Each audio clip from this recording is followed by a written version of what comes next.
Welcome to AP Lang. I hope you're in the right place, room 2229, with me, Miss Nieves. I'm so sorry I'm not able to be there this evening. I have doctor's orders to stay far away from your students as I was out sick yesterday and today with a stomach bug. Please take this survey using the QR code or tiny URL so that I can see who came this evening and respond to any individual questions or concerns you might have. I will return to this slide at the end of the presentation. So who am I? My name is Bree Nieves, and this is my 4th year at Alpharetta High School. I am from the Alpharetta-Johns Creek area, having graduated from Chattahoochee High School. I then earned my bachelor's in English with a concentration in secondary English education and minored in sociology at Georgia State University, and then went right back to earn my master's in the art of teaching secondary English education from Georgia State.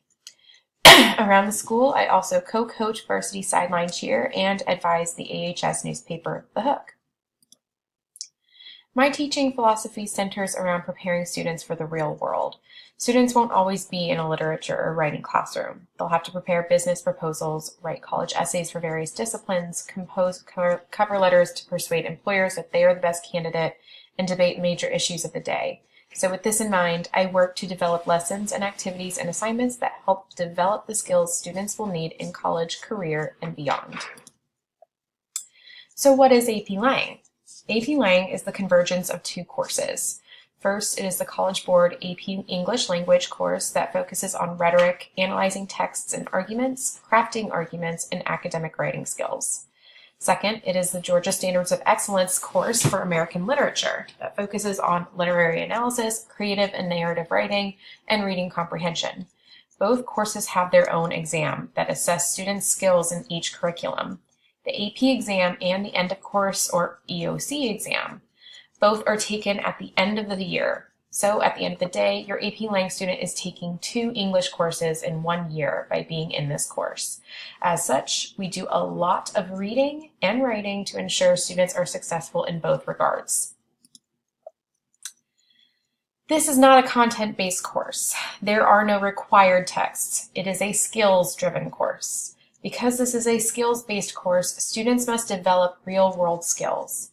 First, they must realize that there is no such thing as an absolute truth. Everything is relative. If students stretch their mind to understand this, then they will do well in AP Lang. Also, discomfort is encouraged. Sometimes finding out that there is no such thing as an absolute truth can be uncomfortable. Sometimes debating is uncomfortable. That feeling of discomfort is encouraged because that is where the learning happens. Furthermore, opinions are required. In order to participate meaningfully in this course, opinions are necessary. Even if a student doesn't know anything about a topic, they will learn to quickly develop an opinion about it using what they already know or researching to find data to support an opinion. Lastly, since we are encouraging discomfort and opinions, respect in this classroom is mandatory. We are allowed to disagree with each other, but we must do so with respect and with the ability to see other perspectives, accept them, and still hold on to our own opinions. So what can you do as a parent to support your student? With such a rigorous course, overall, the one thing you can do is encourage initiative. Because it is a skills-based course that they can't technically study for, there is no rote memorization here. Students have to actually do things in order to improve. Encourage them to read for fun. To begin some of our class periods, I have students choose a book or bring a book in that they actually want to read, and we read for 10 minutes at the beginning of class. Good writers read. They see good writing in other texts, new words that they add to their repertoire, and use all of this to improve their writing. Discuss current events with your student. Have them read or watch the news. Then ask them what they think. Make them have an opinion and learn to think for themselves. And lastly, measure their growth. We will be doing this with writing portfolios and data tracking too in class, but you'll really see their improvement if you check in at certain points to see where they were and how they've improved. As for the content that does guide our skill development, we have just finished our introductory unit on rhetoric. We examined documentary films, including Super Size Me, and students individually analyzed a documentary. I'm currently reading and grading those essays. We have moved into our second unit on rebellion and conformity, where we will examine the Crucible film with logical fallacies, hysteria, and allegory with McCarthyism, as well as revolutionary texts and TED Talks, so that students will then craft their own TED Talk on a revolution they believe is necessary today.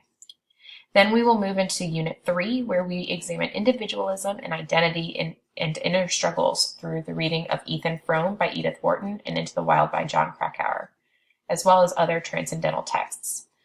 Next semester, we will start with The Great Gatsby and compare it with the Depression-era follow-up of The Grapes of Wrath, as we discuss the American Dream. Finally, we will finish the year with choice nonfiction texts, where students will then create a book marketing campaign for their choice text. During all of this, we will also be preparing for the AP writing tasks of synthesis, which will be their first AP-style timed write later this month, rhetorical analysis, and argument.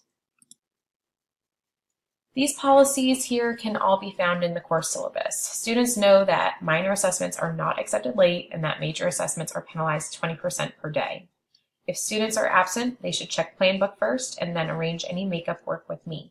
As for participation, every 6 weeks, students receive a participation grade. I keep track of their participation for up to 6 graded discussions or activities in each 6-week period. If the student does not participate, they do not earn the grade for that assignment. For example, if a student participates in 5 out of 6 assignments, they would earn an 83 out of 100 for the 6-week participation. Furthermore, if you wish, you can join both Remind and Schoology to stay up to date with what we are doing.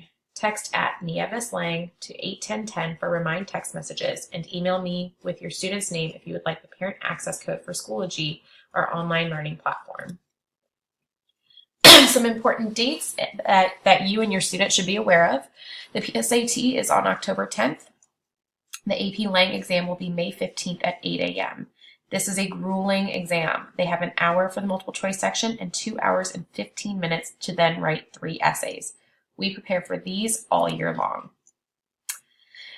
Now, because I am very ill and I'm sure flu season will be a doozy again this year, I am asking that if you are able and feeling charitable, that you donate boxes of tissues, hand sanitizer, Clorox sanitizing wipes, or paper towels so that I can try to make this classroom as germ-free as possible. We don't want our students missing any valuable school days, or me. If you have any questions or concerns, please don't hesitate to email me at nievesa@fultonschools.org. Please visit my class website and discuss what is going on in class with your student. I've so enjoyed getting to know your students in these first few weeks. They are a delight. Thank you so much for coming out tonight and for supporting your student in their academic success. Here's that survey one more time. I hope you have a great evening. Thank you.